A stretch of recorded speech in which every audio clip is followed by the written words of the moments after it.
अस्सलामु अलैकुम वरहमतुल्लाहि वबरकातुहू। कैसे हैं नाज़रीन इकराम, उम्मीद करते हैं आप लोग खैर व आफ़ियत से होंगे। प्यारे दोस्तों, आज की इस वीडियो में हम आपको बताने वाले हैं आयतुल कुर्सी पढ़ने के फ़ायदे और सुनने के फ़ायदे। प्यारे दोस्तों, आयतुल कुर्सी पढ़ने के बेशुमार फ़ायदे हैं, बेशुमार इसकी फ़जीलतें हैं। अगर आप रोज़ाना आयतुल कुर्सी पढ़ने और सुनने का मामूल बना लेते हैं तो आपकी बड़ी से बड़ी परेशानी होंगी, बड़ी से बड़ी आपकी मुश्किलें होंगी, इंशाअल्लाह वो आसान हो जाएंगी। प्यारे दोस्तों, आयतुल कुर्सी पढ़ने से घर में बरकतें आती हैं। आयतुल कुर्सी पढ़ने से घर से बलाएं दूर चली जाती हैं, घर में शैतान दाखिल नहीं होता है और घर में तमाम परेशानियां ख़त्म हो जाती हैं। और प्यारे दोस्तों, जिस किसी इंसान ने भी आपके ऊपर बंदिश लगा दी है, आपके घर में बंदिश लगा दी है या आपके कारोबार में बंदिश लगा दी है, अगर आप इसको सुनकर अपने दिल में हाजत रखेंगे, वो तमन्ना रखेंगे,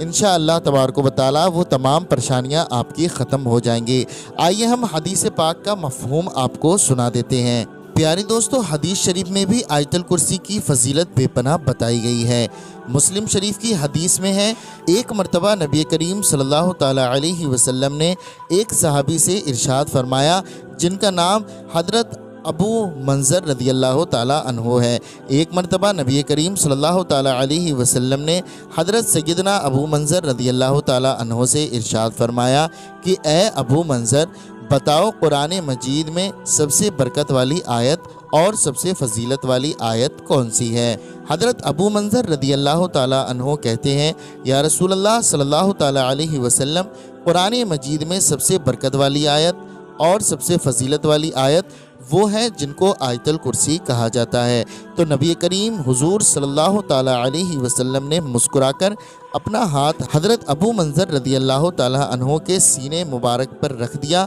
और फरमाया, ए अबू मंज़र, तुम्हें इल्म मुबारक हो, तुमने बिल्कुल सही जवाब दिया है। कुरान शरीफ में सबसे बरकत वाली आयत, सबसे फजीलत वाली आयत और सबसे बुलंदी वाली आयत आयतुल कुर्सी है। चंद फजीलतों में से ये एक छोटी सी फजीलत थी आयतुल कुर्सी की। प्यारे दोस्तों, आयतुल कुर्सी आयत कुरान की सरदार है। प्यारे दोस्तों, आयतुल कुर्सी की इतनी बड़ी फजीलतें हैं, इतनी बड़ी फजीलतें हैं, अगर हम आपको रात भर बयान करें तब भी हम बयान नहीं कर सकते और ना ही आप शुमार कर सकते हैं। इसके अलावा हम आपको और कुछ सुनाने वाले हैं, एक ऐसी दुआ सुनाने वाले हैं कि अगर आपके घर में कोई शख्स बीमार है, बहुत ही ज़्यादा बीमार है, परेशान है और आप डॉक्टरों को दिखा दिखा कर थक गए हैं और वो दवाई खा खा कर थक गए हैं, लेकिन उसमें कोई शिफा नहीं मिल रही है, तो प्यारे दोस्तों, मैं आपको बताना चाहता हूँ, आपकी कैसी भी बीमारी हो, कैसी भी लाइलाज बीमारी हो, जो हम दुआ आपको सुनाने वाले हैं,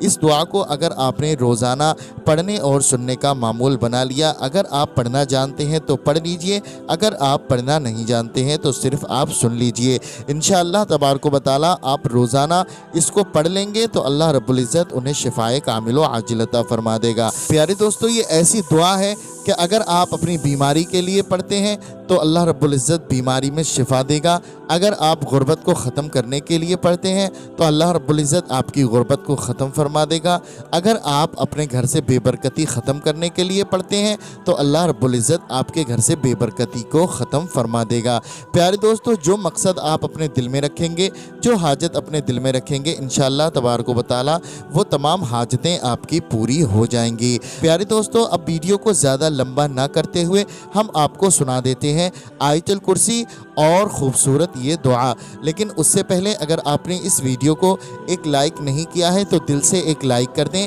और चैनल को सब्सक्राइब कर दें और इस वीडियो को ज़्यादा से ज़्यादा लोगों में शेयर भी ज़रूर करें ताकि वो लोग भी इससे फ़ायदा हासिल कर सकें और आप भी इसके सवाब के मुस्तहिक बने। प्यारे दोस्तों, आइए अब हम सुन लेते हैं।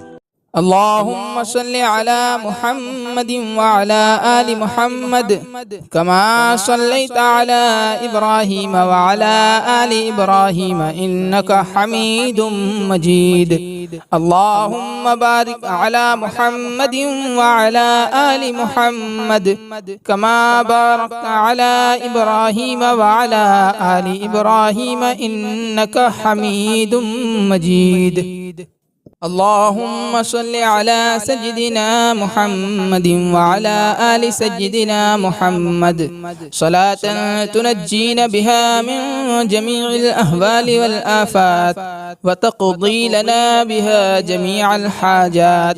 وتطهرنا بها من جميع السيئات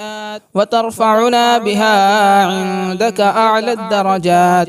وتبلغنا بها أقصى الغايات من جميع الخيرات في الحياة وبعد الممات إنك على كل شيء قدير.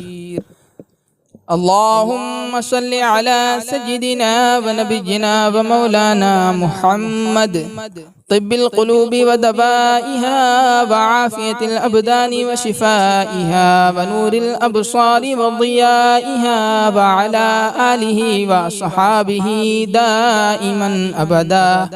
اللهم صل على سيدنا ونبينا ومولانا محمد معدن الجود والكرم وآله الكرام وابنه الكريم وبارك وسلم صاحب التاج والمعراج والبراق والعلم دافع البلاء والوباء والقحط والمرض والألم اسمه مكتوب مرفوع مشفوع منقوش في اللوح والقلم سيد العرب والعجم جسمه مقدس معطر مطهر منبر في البيت والحرم شمس الضحى بدر الدجى صدر العلا نور الهدى كهف الورى مصباح الظلم جميل الشيم شفيع الأمم صاحب الجود والكرم والله عاصمه وجبريل عليه السلام خادمه والبراق مركبه والمعراج سفره وسدرة المنتهى مقامه وقاب قوسين مطلوبه والمطلوب مقصوده والمقصود موجوده سيد المرسلين خاتم النبيين شفيع المذنبين أنيس الغريبين رحمة للعالمين راحة العاشقين مراد المشتاقين شمس العارفين سراج السالكين مصباح المقربين محب الفقراء والغرباء واليتامى والمساكين سيد الثقلين نبي الحرمين إمام القبلتين وسيلتنا إلى الله تعالى في الدارين صاحب قاب قوسين محبوب رب المشرقين والمغربين جد الحسن والحسين مولانا ومولى الثقلين أبي القاسم محمد صلى الله تعالى عليك وسلم ابن عبد الله نور من نور الله نور من نور الله نور من نور الله يا أيها المشتاقون بنور جماله بلغ العلا بكماله كشف الدجى بجماله حسنت جميع خصاله صلوا عليه وآله وأصحابه وسلموا تسليما. بسم الله الرحمن الرحيم الله لا إله إلا هو الحي القيوم لا تأخذه سنة ولا نوم له ما في السماوات وما في الأرض من ذا الذي يشفع عنده إلا بإذنه يعلم ما بين أيديهم وما خلفهم ولا يحيطون بشيء من علمه إلا بما شاء وسع كرسيه السماوات والأرض ولا يؤوده حفظهما وهو العلي العظيم. اللهم صل على محمد وعلى آل محمد كما صليت على إبراهيم وعلى آل إبراهيم إنك حميد مجيد. اللهم بارك على محمد وعلى آل محمد كما باركت على إبراهيم وعلى آل إبراهيم إنك حميد مجيد. اللهم صل على سيدنا محمد وعلى آل سيدنا محمد صلاة تنجينا بها من جميع الأهوال والآفات وتقضي لنا بها جميع الحاجات وتطهرنا بها من جميع السيئات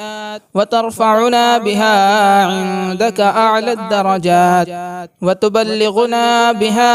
أقصى الغايات من جميع الخيرات في الحياة وبعد الممات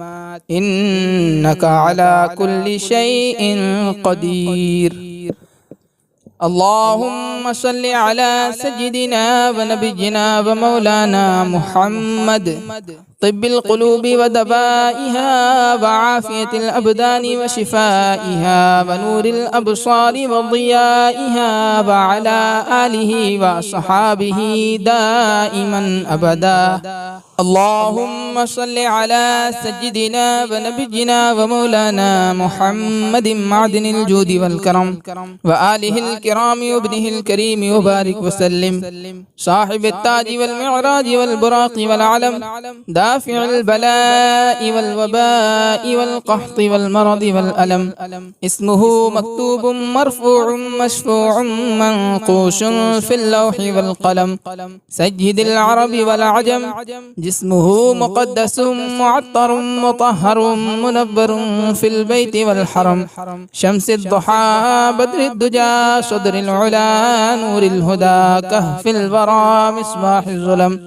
جميل الشيم شفيع الأمم صاحب الجود والكرم والله عاصمه وجبريل عليه السلام خادمه والبراق مركبه والمعراج سفره وسدرة المنتهى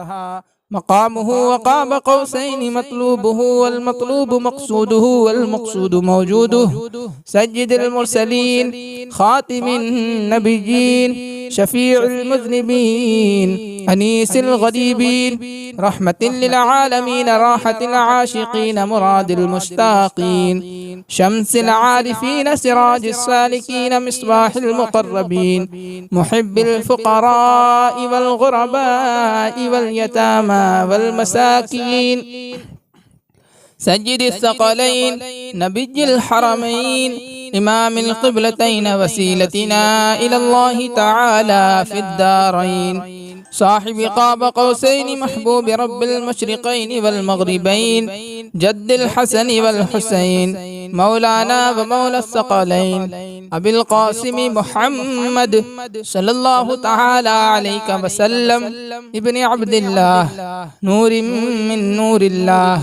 نور من نور الله نور من نور الله يا أيها المشتاقون بنور جماله بلغ العلا بكماله كشف الدجى بجماله حسنت جميع خصاله صلوا عليه وآله وأصحابه وسلموا تسليما. بسم الله الرحمن الرحيم. الله لا إله إلا هو الحي القيوم لا تأخذه سنة ولا نوم له ما في السماوات وما في الأرض من ذا الذي يشفع عنده إلا بإذنه يعلم ما بين أيديهم وما خلفهم ولا يحيطون بشيء من علمه إلا بما شاء وسع كرسيه السماوات والأرض ولا يؤوده حفظهما وهو العلي العظيم. اللهم صل على محمد وعلى آل محمد كما صليت على إبراهيم وعلى آل إبراهيم إنك حميد مجيد. اللهم بارك على محمد وعلى آل محمد كما باركت على إبراهيم وعلى آل إبراهيم إنك حميد مجيد. اللهم صل على سيدنا محمد وعلى آل سيدنا محمد صلاة تنجينا بها من جميع الأهوال والآفات وتقضي لنا بها جميع الحاجات وتطهرنا بها من جميع السيئات وترفعنا بها عندك أعلى الدرجات وتبلغنا بها أقصى الغايات من جميع الخيرات في الحياة وبعد الممات إنك على كل شيء قدير. اللهم صل على سيدنا ونبينا ومولانا محمد طب القلوب ودبائها وعافية الأبدان وشفائها ونور الأبصار وضيائها وعلى آله وصحابه دائما أبدا. اللهم صل على سيدنا ونبينا ومولانا محمد معدن الجود والكرم وآله الكرام وابنه الكريم وبارك وسلم صاحب التاج والمعراج والبراق والعلم دافع البلاء والوباء والقحط والمرض والألم اسمه مكتوب مرفوع مشفوع منقوش في اللوح والقلم سيد العرب والعجم جسمه مقدس معطر مطهر منبر في البيت والحرم شمس الضحى بدر الدجى صدر العلا نور الهدى كهف الورى مصباح الظلم جميل الشيم شفيع الأمم صاحب الجود والكرم والله عاصمه وجبريل عليه السلام خادمه والبراق مركبه والمعراج سفره وسدرة المنتهى مقامه وقاب قوسين مطلوبه والمطلوب مقصوده والمقصود موجوده سيد المرسلين خاتم النبيين شفيع المذنبين أنيس الغريبين رحمة للعالمين راحة العاشقين مراد المشتاقين شمس العارفين سراج السالكين مصباح المقربين محب الفقراء والغرباء واليتامى والمساكين سيد الثقلين نبي الحرمين إمام القبلتين وسيلتنا إلى الله تعالى في الدارين صاحب قاب قوسين محبوب رب المشرقين والمغربين جد الحسن والحسين مولانا ومولى الثقلين أبي القاسم محمد صلى الله تعالى عليك وسلم ابن عبد الله نور من نور الله نور من نور الله نور من نور الله يا أيها المشتاقون بنور جماله بلغ العلا بكماله كشف الدجى بجماله حسنت جميع خصاله صلوا عليه وآله وأصحابه وسلموا تسليما. بسم الله الرحمن الرحيم. الله لا إله إلا هو الحي القيوم لا تأخذه سنة ولا نوم له ما في السماوات وما في الأرض من ذا الذي يشفع عنده إلا بإذنه يعلم ما بين أيديهم وما خلفهم ولا يحيطون بشيء من علمه إلا بما شاء وسع كرسيه السماوات والأرض ولا يؤوده حفظهما وهو العلي العظيم. اللهم صل على محمد وعلى آل محمد كما صليت على إبراهيم وعلى آل إبراهيم إنك حميد مجيد. اللهم بارك على محمد وعلى آل محمد كما باركت على إبراهيم وعلى آل إبراهيم إنك حميد مجيد. اللهم صل على سيدنا محمد وعلى آل سيدنا محمد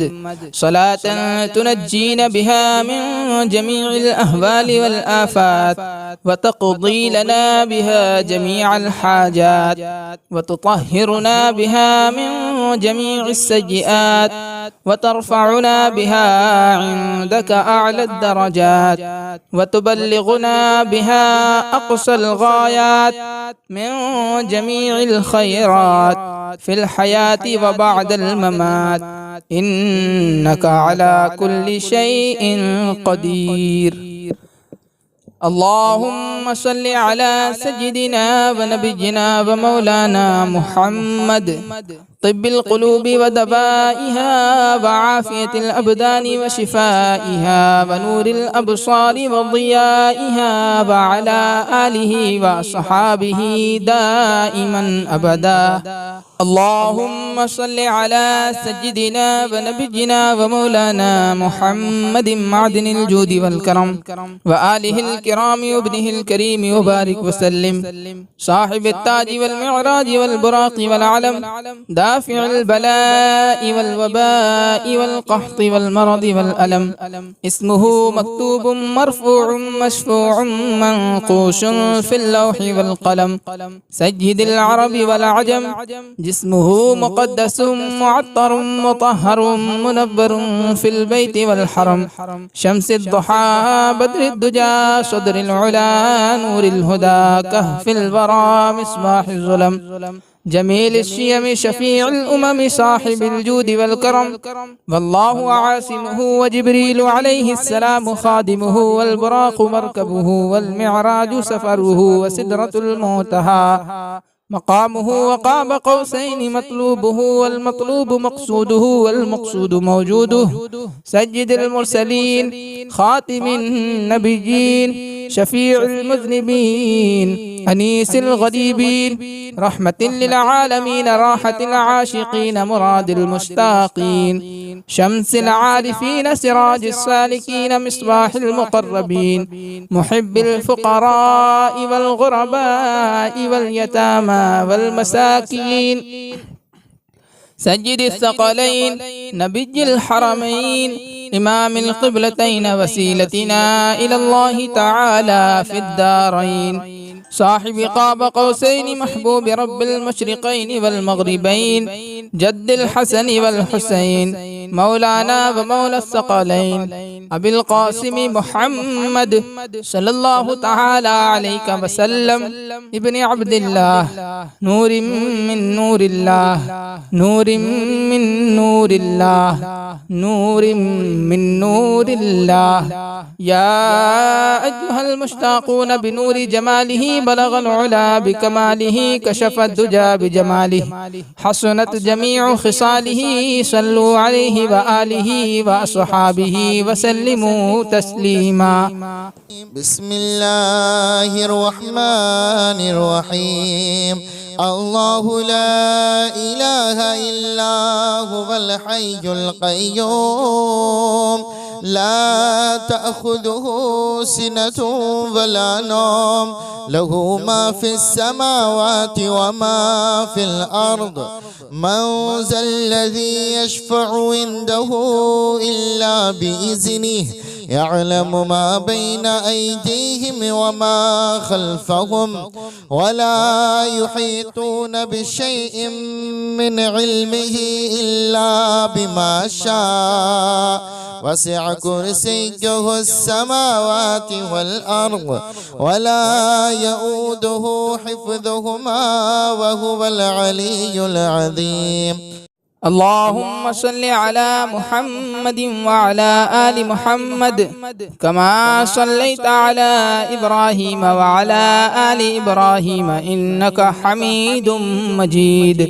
اللهم بارك على محمد وعلى آل محمد كما باركت على إبراهيم وعلى آل إبراهيم إنك حميد مجيد. اللهم صل على سيدنا محمد وعلى آل سيدنا محمد صلاة تنجينا بها من جميع الأهوال والآفات وتقضي لنا بها جميع الحاجات وتطهرنا بها من جميع السيئات وترفعنا بها عندك أعلى الدرجات وتبلغنا بها أقصى الغايات من جميع الخيرات في الحياة وبعد الممات إنك على كل شيء قدير. اللهم صل على سيدنا ونبينا ومولانا محمد طب القلوب ودوائها وعافية الأبدان وشفائها ونور الأبصار وضيائها وعلى آله وصحابه دائما أبدا. اللهم صل على سيدنا ونبينا ومولانا محمد معدن الجود والكرم وآله الكرام وابنه الكريم وبارك وسلم صاحب التاج والمعراج والبراق والعلم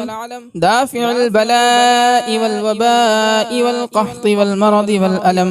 اسمه مكتوب مرفوع مشفوع منقوش في اللوح والقلم سيد العرب والعجم جسمه مقدس معطر مطهر منبر في البيت والحرم شمس الضحى بدر الدجى صدر العلا نور الهدى كهف الورى مصباح الظلم جميل الشيم شفيع الأمم صاحب الجود والكرم والله عاصمه وجبريل عليه السلام خادمه والبراق مركبه والمعراج سفره وسدرة المنتهى مقامه وقاب قوسين مطلوبه والمطلوب مقصوده والمقصود موجوده سيد المرسلين خاتم النبيين شفيع المذنبين أنيس الغريبين رحمة للعالمين راحة العاشقين مراد المشتاقين شمس العارفين سراج السالكين مصباح المقربين محب الفقراء والغرباء واليتامى والمساكين سيد الثقلين نبي الحرمين إمام القبلتين وسيلتنا إلى الله تعالى في الدارين صاحب قاب قوسين محبوب رب المشرقين والمغربين جد الحسن والحسين مولانا ومولى الثقلين أبي القاسم محمد صلى الله تعالى عليك وسلم ابن عبد الله نور من نور الله نور من نور الله نور من نور الله يا أيها المشتاقون بنور جماله بلغ العلا بكماله كشف الدجى بجماله حسنت جميع خصاله صلوا عليه وآله وأصحابه وسلموا تسليما. بسم الله الرحمن الرحيم. الله لا إله إلا هو الحي القيوم لا تأخذه سنة ولا نوم له ما في السماوات وما في الأرض من ذا الذي يشفع عنده إلا بإذنه يعلم ما بين أيديهم وما خلفهم ولا يحيطون بشيء من علمه إلا بما شاء وسع كرسيه السماوات والأرض ولا يؤوده حفظهما وهو العلي العظيم. اللهم صل على محمد وعلى آل محمد كما صليت على إبراهيم وعلى آل إبراهيم إنك حميد مجيد. اللهم بارك على محمد وعلى آل محمد كما باركت على إبراهيم وعلى آل إبراهيم إنك حميد مجيد. اللهم صل على سيدنا محمد وعلى آل سيدنا محمد صلاة تنجينا بها من جميع الأهوال والآفات وتقضي لنا بها جميع الحاجات وتطهرنا بها من جميع السيئات وترفعنا بها عندك أعلى الدرجات وتبلغنا بها أقصى الغايات من جميع الخيرات في الحياة وبعد الممات إنك على كل شيء قدير.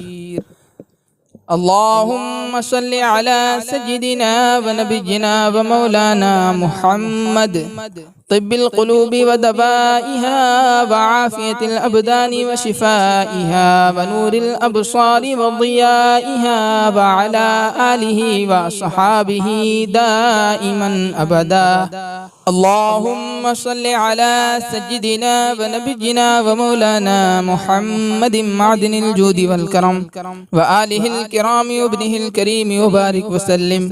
صاحب التاج والمعراج والبراق والعلم دافع البلاء والوباء والقحط والمرض والألم اسمه مكتوب مرفوع مشفوع منقوش في اللوح والقلم سيد العرب والعجم جسمه مقدس معطر مطهر منور في البيت والحرم شمس الضحى بدر الدجى صدر العلا نور الهدى كهف الورى مصباح الظلم جميل الشيم شفيع الأمم صاحب الجود والكرم والله عاصمه وجبريل عليه السلام خادمه والبراق مركبه والمعراج سفره وسدرة المنتهى مقامه وقاب قوسين مطلوبه والمطلوب مقصوده والمقصود موجوده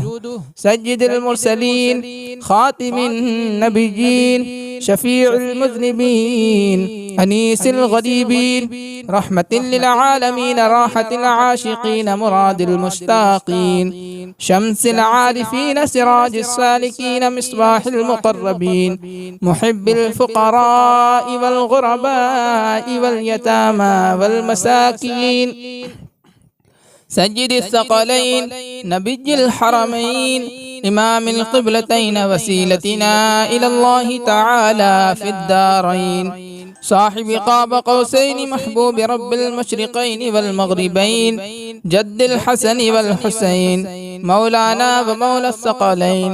أبي القاسم محمد صلى الله تعالى عليك وسلم ابن عبد الله نور من نور الله نور من نور الله نور من نور الله يا أيها المشتاقون بنور جماله بلغ العلا بكماله كشف الدجى بجماله حسنت جميع خصاله صلوا عليه وآله وأصحابه وسلموا تسليما. بسم الله الرحمن الرحيم. الله لا إله إلا هو الحي القيوم لا تأخذه سنة ولا نوم له ما في السماوات وما في الأرض من ذا الذي يشفع عنده إلا بإذنه يعلم ما بين أيديهم وما خلفهم ولا يحيطون بشيء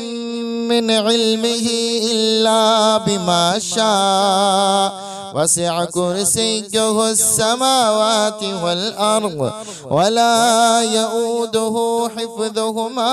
وهو العلي العظيم. اللهم صل على محمد وعلى آل محمد كما صليت على إبراهيم وعلى آل إبراهيم إنك حميد مجيد. اللهم بارك على محمد وعلى آل محمد كما باركت على إبراهيم وعلى آل إبراهيم إنك حميد مجيد. اللهم صل على سيدنا محمد وعلى آل سيدنا محمد صلاة تنجينا بها من جميع الأهوال والآفات وتقضي لنا بها جميع الحاجات وتطهرنا بها من جميع السيئات وترفعنا بها عندك أعلى الدرجات وتبلغنا بها أقصى الغايات من جميع الخيرات في الحياة وبعد الممات إنك على كل شيء قدير. اللهم صل على سيدنا ونبينا ومولانا محمد طب القلوب ودوائها وعافية الأبدان وشفائها ونور الأبصار وضيائها وعلى آله وصحابه دائما أبدا. اللهم صل على سيدنا ونبينا ومولانا محمد معدن الجود والكرم وآله الكرام وابنه الكريم وبارك وسلم صاحب التاج والمعراج والبراق والعلم دافع البلاء والوباء والقحط والمرض والألم اسمه مكتوب مرفوع مشفوع منقوش في اللوح والقلم سيد العرب والعجم جسمه مقدس معطر مطهر منبر في البيت والحرم شمس الضحى بدر الدجى صدر العلا نور الهدى كهف الورى مصباح الظلم جميل الشيم شفيع الأمم صاحب الجود والكرم والله عاصمه وجبريل عليه السلام خادمه والبراق مركبه والمعراج سفره وسدرة المنتهى مقامه وقاب قوسين مطلوبه والمطلوب مقصوده والمقصود موجوده سيد المرسلين خاتم النبيين شفيع المذنبين أنيس الغريبين رحمة للعالمين راحة العاشقين مراد المشتاقين شمس العارفين سراج السالكين مصباح المقربين محب الفقراء والغرباء واليتامى والمساكين سيد الثقلين نبي الحرمين إمام القبلتين وسيلتنا إلى الله تعالى في الدارين صاحب قاب قوسين محبوب رب المشرقين والمغربين جد الحسن والحسين مولانا ومولى الثقلين أبي القاسم محمد صلى الله تعالى عليك وسلم ابن عبد الله نور من نور الله نور من نور الله نور من نور الله يا أيها المشتاقون بنور جماله بلغ العلا بكماله كشف الدجى بجماله حسنت جميع خصاله صلوا عليه وآله وأصحابه وسلموا تسليما. بسم الله الرحمن الرحيم. الله لا إله إلا هو الحي القيوم لا تأخذه سنة ولا نوم له ما في السماوات وما في الأرض من ذا الذي يشفع عنده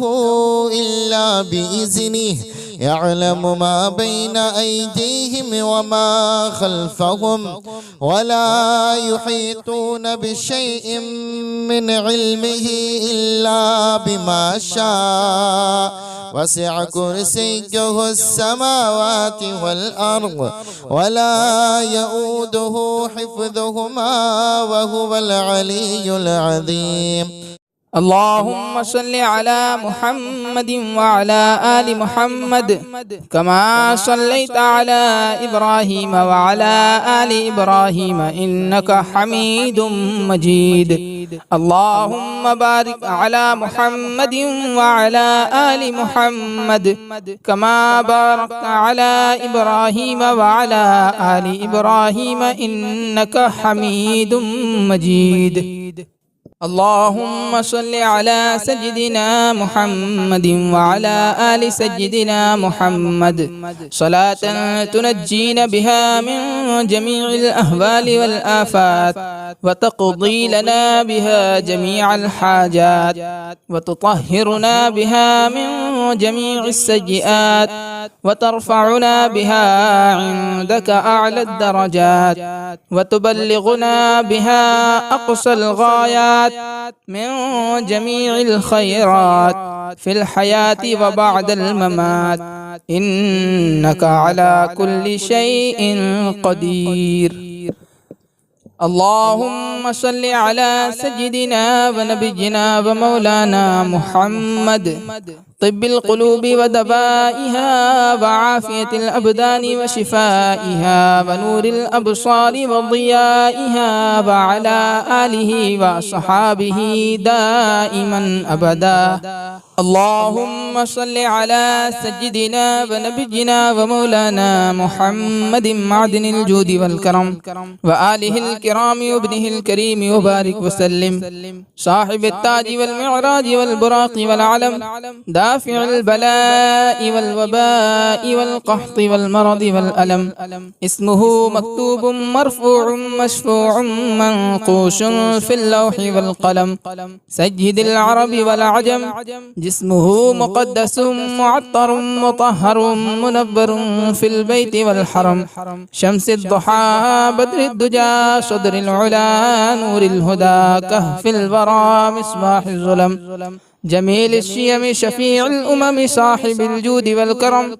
والله عاصمه وجبريل عليه السلام خادمه والبراق مركبه والمعراج سفره وسدرة المنتهى مقامه وقاب قوسين مطلوبه والمطلوب مقصوده والمقصود موجوده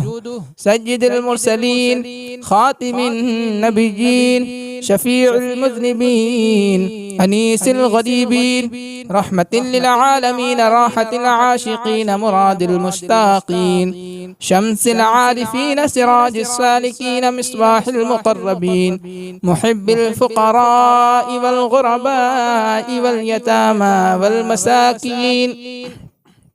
سيد الثقلين نبي الحرمين إمام القبلتين وسيلتنا إلى الله تعالى في الدارين صاحب قاب قوسين محبوب رب المشرقين والمغربين جد الحسن والحسين مولانا ومولى الثقلين أبي القاسم محمد صلى الله تعالى عليك وسلم ابن عبد الله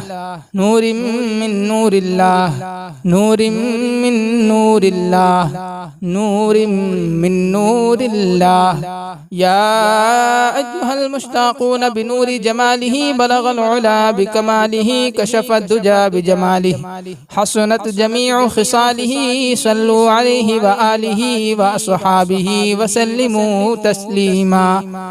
بسم الله الرحمن الرحيم. الله لا إله إلا هو الحي القيوم لا تأخذه سنة ولا نوم له ما في السماوات وما في الأرض من ذا الذي يشفع عنده إلا بإذنه يعلم ما بين أيديهم وما خلفهم ولا يحيطون بشيء من علمه إلا بما شاء وسع كرسيه السماوات والأرض ولا يؤوده حفظهما وهو العلي العظيم. اللهم صل على محمد وعلى آل محمد كما صليت على إبراهيم وعلى آل إبراهيم إنك حميد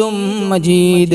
اللهم بارك على محمد وعلى آل محمد كما باركت على إبراهيم وعلى آل إبراهيم إنك حميد مجيد. اللهم صل على سيدنا محمد وعلى آل سيدنا محمد صلاة تنجينا بها من جميع الأهوال والآفات وتقضي لنا بها جميع الحاجات وتطهرنا بها من جميع السيئات وترفعنا بها عندك أعلى الدرجات وتبلغنا بها أقصى الغايات من جميع الخيرات في الحياة وبعد الممات إنك على كل شيء قدير. اللهم صل على سيدنا ونبينا ومولانا محمد طب القلوب ودوائها وعافية الأبدان وشفائها ونور الأبصار وضيائها وعلى آله وصحابه دائما أبدا. اللهم صل على سيدنا ونبينا ومولانا محمد معدن الجود والكرم وآله الكرام وابنه الكريم وبارك وسلم صاحب التاج والمعراج والبراق والعلم دافع البلاء والوباء والقحط والمرض والألم اسمه مكتوب مرفوع مشفوع منقوش في اللوح والقلم سيد العرب والعجم جسمه مقدس معطر مطهر منبر في البيت والحرم شمس الضحى بدر الدجى صدر العلا نور الهدى كهف الورى مصباح الظلم جميل الشيم شفيع الأمم صاحب الجود والكرم والله عاصمه وجبريل عليه السلام خادمه والبراق مركبه والمعراج سفره وسدرة المنتهى مقامه وقاب قوسين مطلوبه والمطلوب مقصوده والمقصود موجوده سيد المرسلين خاتم النبيين شفيع المذنبين أنيس الغريبين رحمة للعالمين راحة العاشقين مراد المشتاقين شمس العارفين سراج السالكين مصباح المقربين محب الفقراء والغرباء واليتامى والمساكين سيد الثقلين نبي الحرمين إمام القبلتين وسيلتنا إلى الله تعالى في الدارين صاحب قاب قوسين محبوب رب المشرقين والمغربين جد الحسن والحسين مولانا ومولى الثقلين أبي القاسم محمد صلى الله تعالى عليك وسلم ابن عبد الله نور من نور الله نور من نور الله نور من نور الله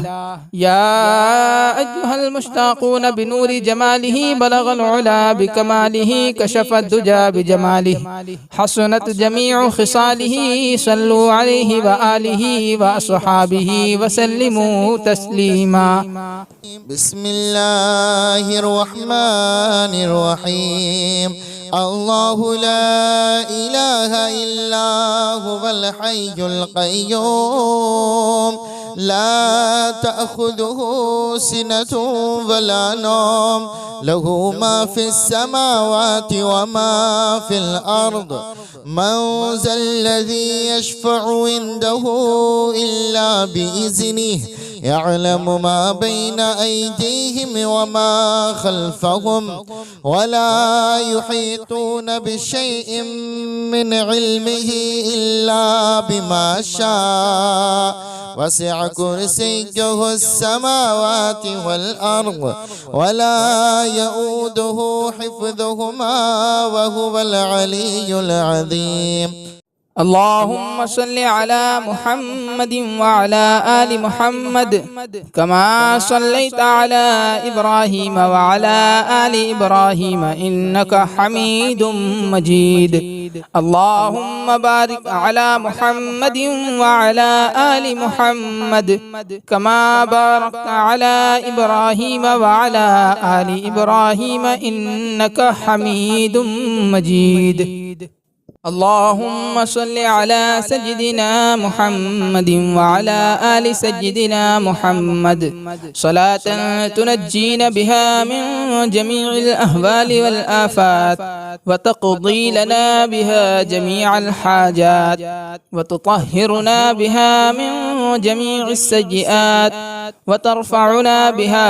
عندك أعلى الدرجات وتبلغنا بها أقصى الغايات من جميع الخيرات في الحياة وبعد الممات إنك على كل شيء قدير. اللهم صل على سيدنا ونبينا ومولانا محمد طب القلوب ودوائها وعافية الأبدان وشفائها ونور الأبصار وضيائها وعلى آله وصحابه دائما أبدا. اللهم صل على سيدنا ونبينا ومولانا محمد معدن الجود والكرم وآله الكرام وابنه الكريم وبارك وسلم صاحب التاج والمعراج والبراق والعلم دافع البلاء والوباء والقحط والمرض والألم اسمه مكتوب مرفوع مشفوع منقوش في اللوح والقلم سيد العرب والعجم جسمه مقدس معطر مطهر منبر في البيت والحرم شمس الضحى بدر الدجى صدر العلا نور الهدى كهف الورى مصباح الظلم جميل الشيم شفيع الأمم صاحب الجود والكرم والله عاصمه وجبريل عليه السلام خادمه والبراق مركبه والمعراج سفره وسدرة المنتهى مقامه وقاب قوسين مطلوبه والمطلوب مقصوده والمقصود موجوده سيد المرسلين خاتم النبيين شفيع المذنبين أنيس الغريبين رحمة للعالمين راحة العاشقين مراد المشتاقين شمس العارفين سراج السالكين مصباح المقربين محب الفقراء والغرباء واليتامى والمساكين سيد الثقلين نبي الحرمين إمام القبلتين وسيلتنا إلى الله تعالى في الدارين صاحب قاب قوسين محبوب رب المشرقين والمغربين جد الحسن والحسين مولانا ومولى الثقلين أبي القاسم محمد صلى الله تعالى عليك وسلم ابن عبد الله نور من نور الله نور من نور الله نور من نور الله يا أيها المشتاقون بنور جماله بلغ العلا بكماله كشف الدجى بجماله حسنت جميع خصاله صلوا عليه وآله وأصحابه وسلموا تسليما. بسم الله الرحمن الرحيم. الله لا إله إلا هو الحي القيوم لا تأخذه سنة ولا نوم له ما في السماوات وما في الأرض من ذا الذي يشفع عنده إلا بإذنه يعلم ما بين أيديهم وما خلفهم ولا يحيطون بشيء من علمه إلا بما شاء وسع كرسيه السماوات والأرض ولا يؤوده حفظهما وهو العلي العظيم. اللهم صل على محمد وعلى آل محمد كما صليت على إبراهيم وعلى آل إبراهيم إنك حميد مجيد. اللهم بارك على محمد وعلى آل محمد كما باركت على إبراهيم وعلى آل إبراهيم إنك حميد مجيد. اللهم صل على سيدنا محمد وعلى آل سيدنا محمد صلاة تنجينا بها من جميع الأهوال والآفات وتقضي لنا بها جميع الحاجات وتطهرنا بها من جميع السيئات وترفعنا بها عندك أعلى الدرجات وتبلغنا بها أقصى الغايات من جميع الخيرات في الحياة وبعد الممات إنك على كل شيء قدير. اللهم صل على سيدنا ونبينا ومولانا محمد طب القلوب ودوائها وعافية الأبدان وشفائها ونور الأبصار وضيائها وعلى آله وصحابه دائما أبدا. اللهم صل على سيدنا ونبينا ومولانا محمد معدن الجود والكرم وآله الكرام وابنه الكريم وبارك وسلم صاحب التاج والمعراج والبراق والعلم دافع البلاء والوباء والقحط والمرض والألم اسمه مكتوب مرفوع مشفوع منقوش في اللوح والقلم سيد العرب والعجم جسمه مقدس معطر مطهر منبر في البيت والحرم شمس الضحى بدر الدجى صدر العلا نور الهدى كهف الورى مصباح الظلم جميل الشيم شفيع الأمم صاحب الجود والكرم والله عاصمه وجبريل عليه السلام خادمه والبراق مركبه والمعراج سفره وسدرة المنتهى مقامه وقاب قوسين مطلوبه والمطلوب مقصوده والمقصود موجوده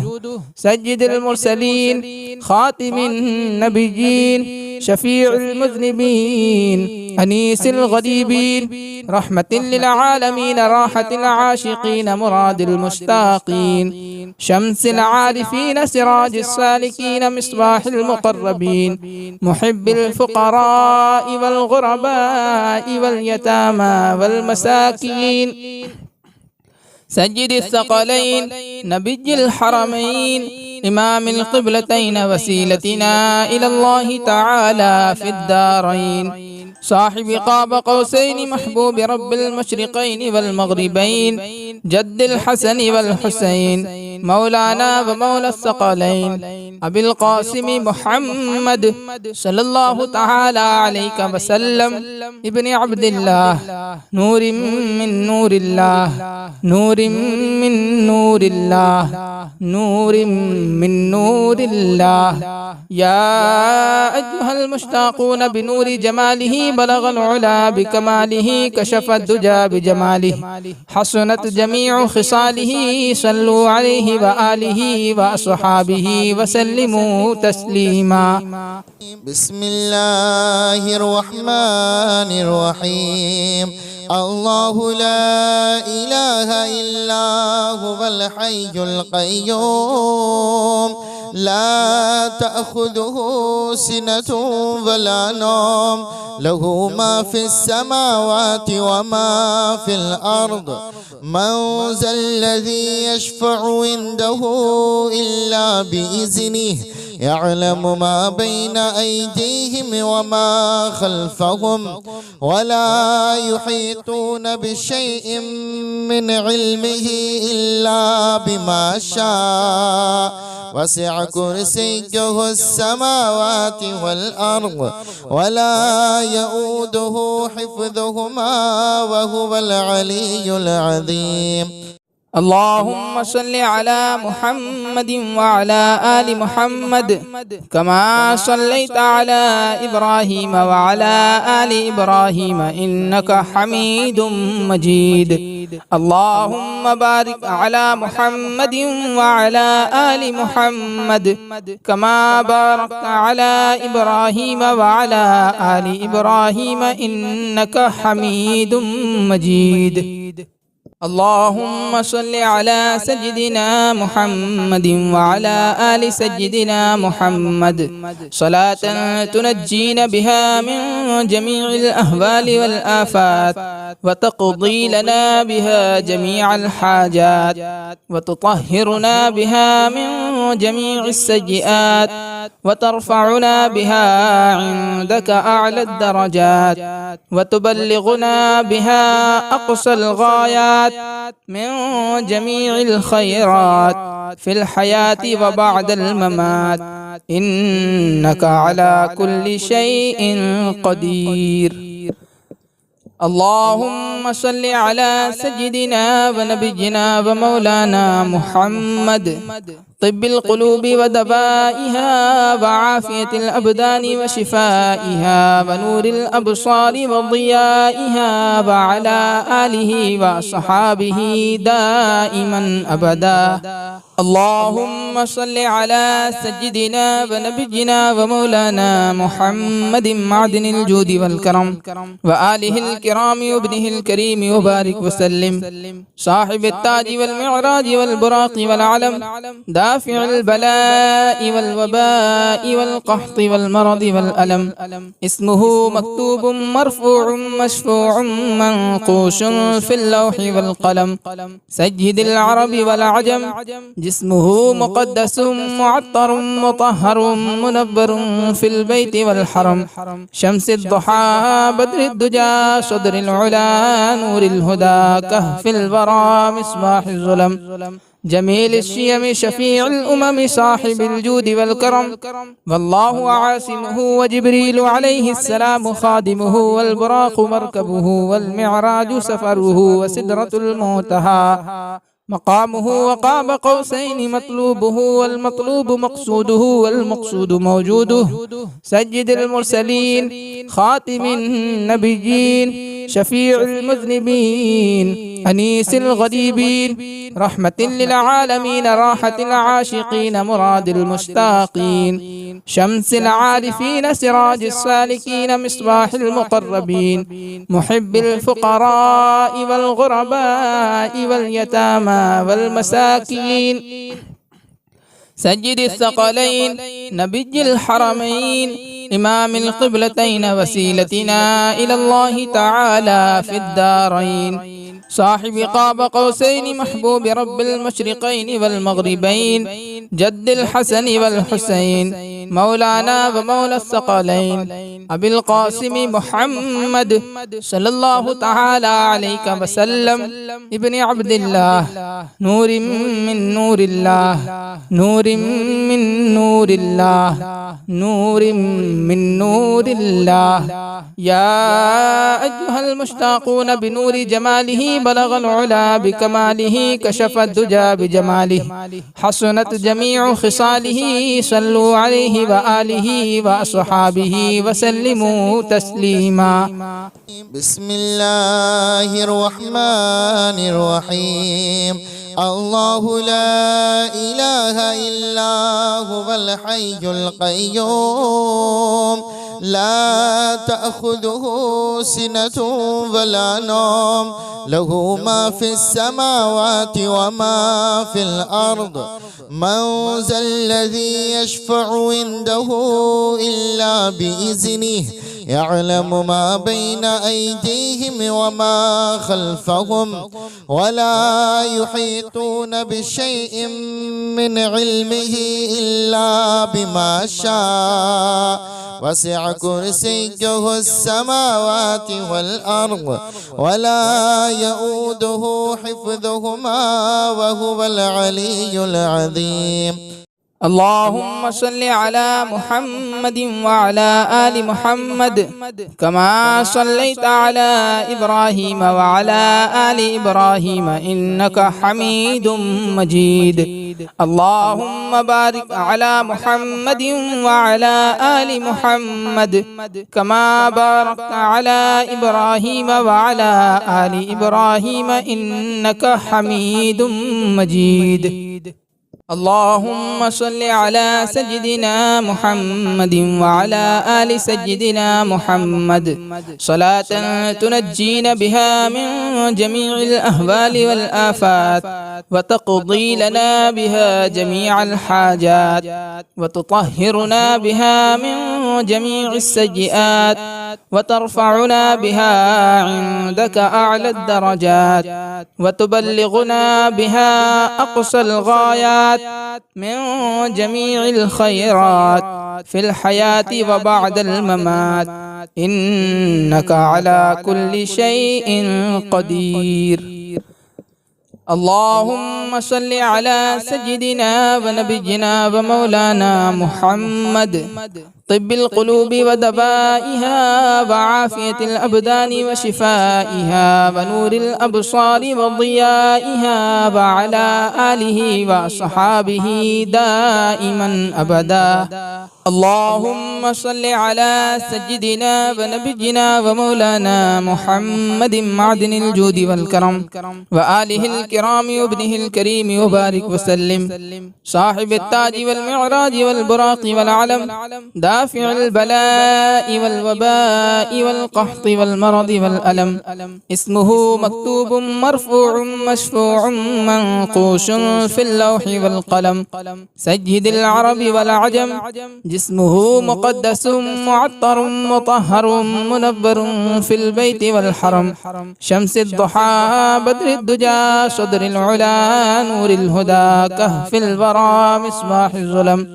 جميل الشيم شفيع الأمم صاحب الجود والكرم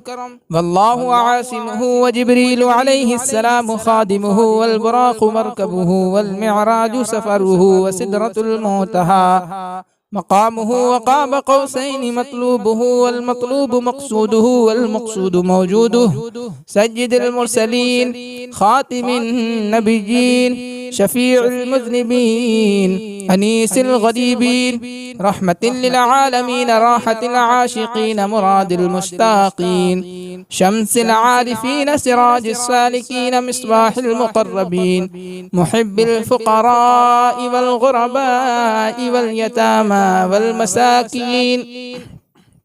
سيد الثقلين نبي الحرمين إمام القبلتين وسيلتنا إلى الله تعالى في الدارين صاحب قاب قوسين محبوب رب المشرقين والمغربين جد الحسن والحسين مولانا ومولى الثقلين أبي القاسم محمد صلى الله تعالى عليك وسلم ابن عبد الله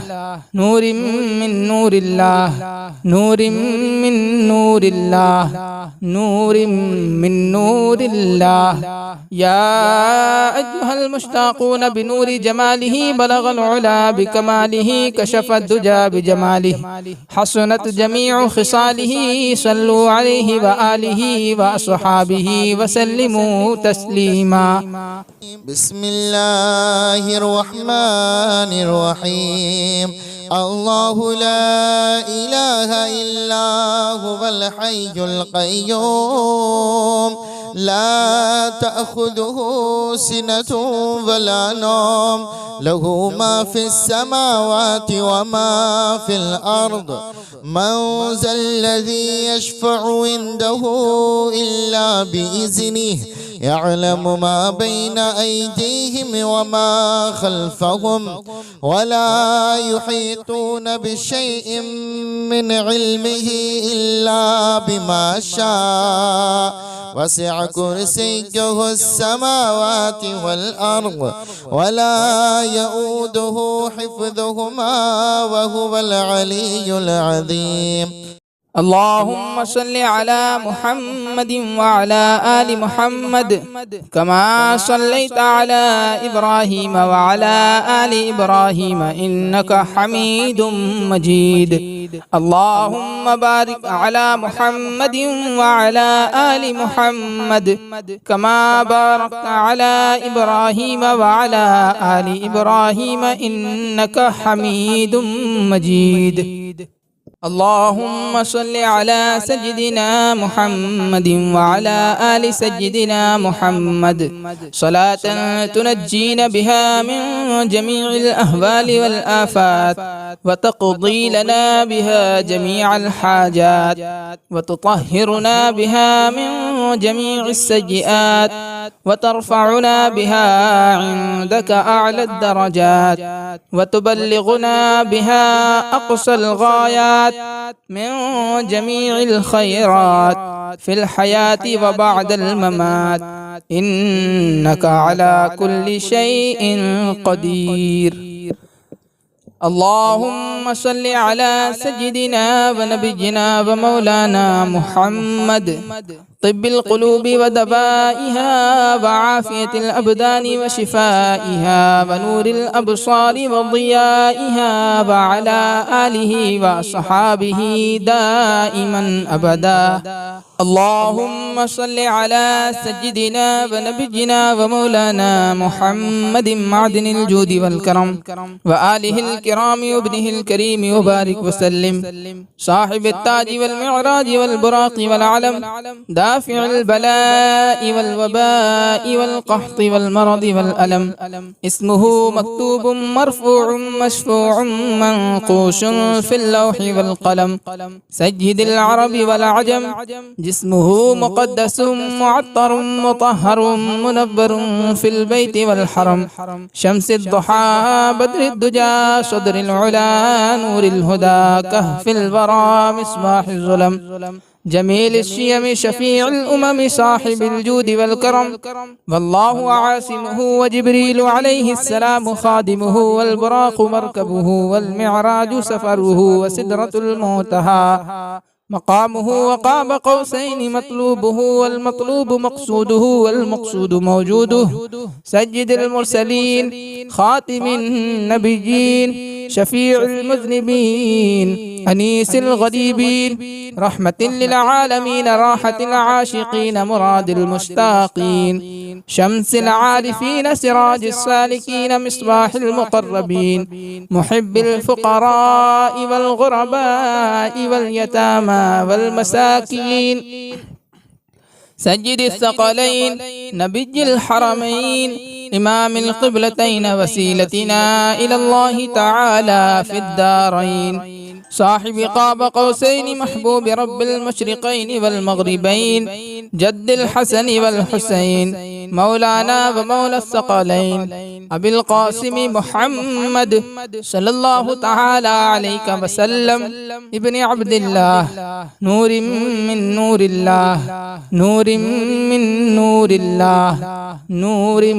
من نور الله يا أيها المشتاقون بنور جماله بلغ العلا بكماله كشف الدجى بجماله حسنت جميع خصاله صلوا عليه وآله وأصحابه وسلموا تسليما. بسم الله الرحمن الرحيم. الله لا إله إلا هو الحي القيوم لا تأخذه سنة